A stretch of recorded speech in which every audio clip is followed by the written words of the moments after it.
On va parler du Covid, on va parler de l'actualité, des leçons que je tire de l'actualité et on aura beaucoup d'articles à parcourir ensemble. Maintenant que nous sommes sous la pandémie, sous une pandémie, celle du Covid, et je sais que cela va peut-être valoir que la vidéo soit suspendue ou censurée par YouTube, mais je pense que la vérité est plus importante que a plus d'autorité, a plus de valeur et que la vérité vaut la peine d'être dite même si elle va être censurée. Et nous traversons d'ailleurs des moments où dire la vérité peut vous coûter votre emploi. Je vais partager rapidement l'écran du thread que j'ai passé sur Twitter. Donc, pour ceux qui ne me suivent pas sur Twitter, c'est Just Juwon, G-U-S-T G-U-W-O-N sur Twitter. Donc, vous pouvez me retrouver là-bas. Et donc, sans plus tarder, je vais partager un écran. Une fois encore, ça parle du Covid et surtout dans le contexte du vaccin. Et comme je commence tout par le premier, et j'ai cité un article qui est sur Wikipédia parce que l'un des points qui est important, c'est pour une information ou pour une analyse, c'est de citer les sources. Et donc, je me suis basé sur un article qui est vraiment basique. N'importe qui, vous tapez sur Google, ça va apparaître. Et pour ceux qui vont retrouver l'article, c'est sur Wikipédia. Le titre, c'est On Ethical Human Experimentation in the United States, Wikipédia. Et l'article parle des expériences médicales, on va dire non éthiques, qui ont été menées aux États-Unis. Pourquoi est-ce que nous en sommes à une époque où on devrait simplement accepter et dire oui sans questionner ce qu'il y a derrière? Et c'est pour ça, en fait, que j'ai beaucoup de mal à gober cette situation ou cette question de vaccin. Le titre, c'est « Ce que j'ai appris pendant plus d'1 an de pandémie ». La majorité n'aspire pas à être libre, mais veut simplement un dictateur bénévole et magnanime. La plupart préfèrent un mensonge réconfortant à une vérité inconfortable et douloureuse. Ça, c'est une observation que j'ai faite. Le Covid se fait vendre. Et donc, dire que les médias n'ont pas croire que les médias n'ont pas intérêt à mentir, c'est être tellement naïf. Au contraire, les médias ont tout intérêt à mentir, pourvu que ça crée la peur, pourvu que ça crée la panique, parce que c'est ce qui fait que les gens restent devant leur télé. Beaucoup croient donc que les médias n'ont aucun intérêt à mentir, et c'est à tort. 5. Les gouvernements et les médias sont les seules sources d'information pour beaucoup. Ah oui, ça c'est vrai.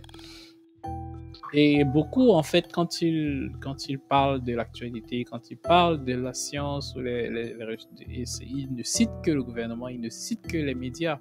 Et comme on vient de le voir, les médias ont tout intérêt à mentir. Le gouvernement n'est pas toujours en train de rechercher le bien-être de tous. Ça veut dire que si votre seule source d'information, c'est les formes, c'est le gouvernement a dit, c'est les médias ont dit, eh bien, il y a des chances que vous soyez très, très mal informé sur beaucoup de sujets. 6. Beaucoup combattent des ennemis virtuels et invisibles sur Internet et négligent leur réseau familial et médias. J'en parle tout le temps. Internet, c'est virtuel, ce n'est pas réel. Allez dans la vraie vie, prenez soin de vos familles. Je ne crois pas qu'il soit possible de changer le monde en ayant un socle familial ou une base familiale en détresse ou en détruite. Je pense que c'est impossible. Je pense que... Ok, je vais donner cette image. Pour qu'un village soit propre, il y a 2 façons. Nous tous, on sort et on balaie tout le village et ensuite on rentre chacun chez soi. Mais toujours est-il que si nos maisons, chacune de nos maisons est sale, on aura beau balayer l'espace de la cour du village, balayer la route, quand on va rentrer, la saleté qui est dans nos maisons là va commencer à aller à la porte. Parce que ça déborde. Ça peut pas, l'intérieur ne peut pas être sale et on passe le temps à nettoyer le dehors. La meilleure façon d'avoir un village propre, c'est que chacun balaie sa maison et balaie la devanture de sa maison. Si tout le monde fait ça, on aura un village propre.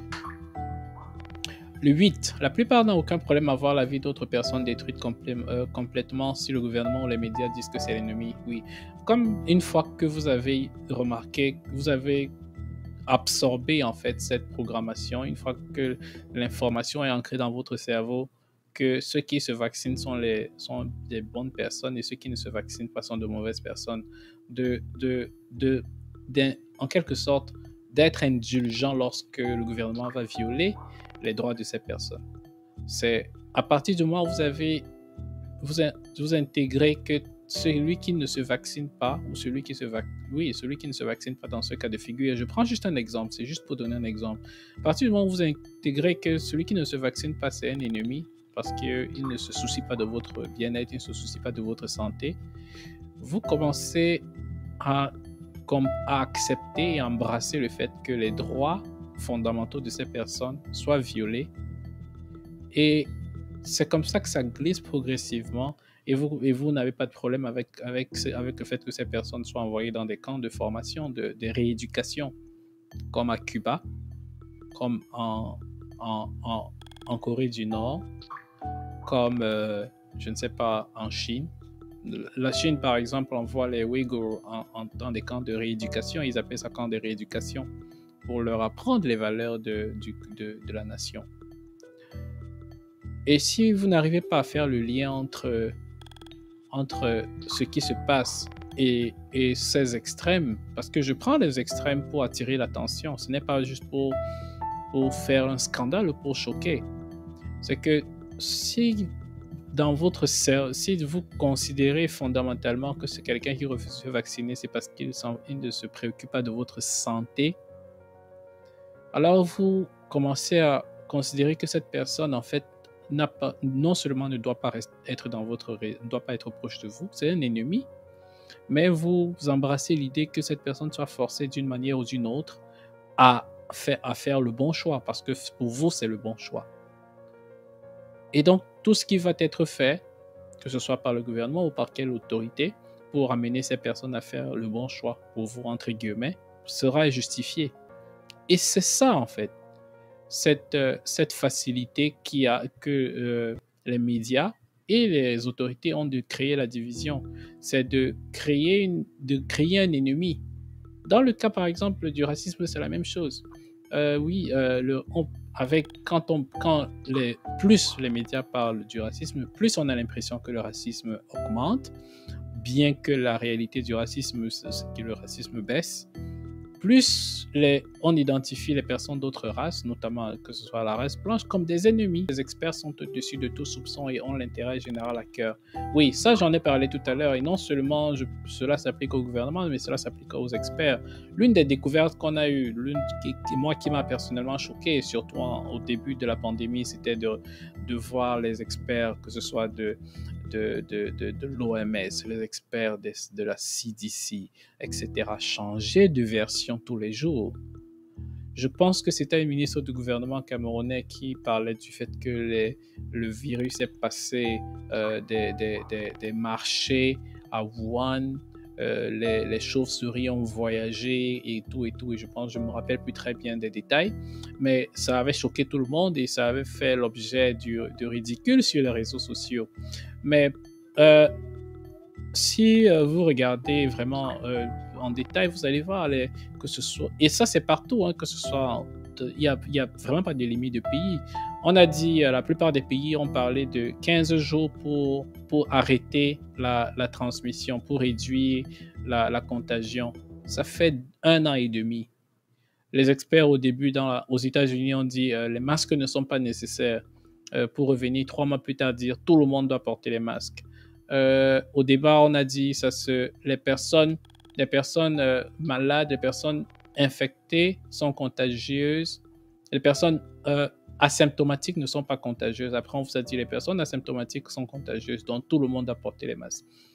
On a dit les vaccins préservent. Avec le vaccin, vous n'allez pas tomber malade. Aujourd'hui, on vous dit que même si vous êtes vacciné, vous devez toujours porter les masques parce que vous pouvez être infecté et vous pouvez être contagieux. Et donc, combien de versions avons-nous eu des fameux experts, hein?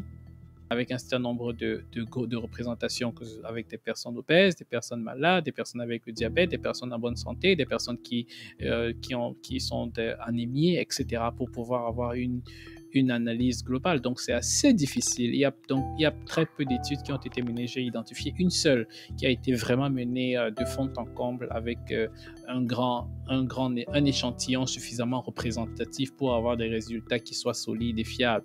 Et donc, la plupart de ces études viennent pour établir ou alors, on va dire, remettre en question. Voilà. Remettre en question l'efficacité réelle de ces masques-là.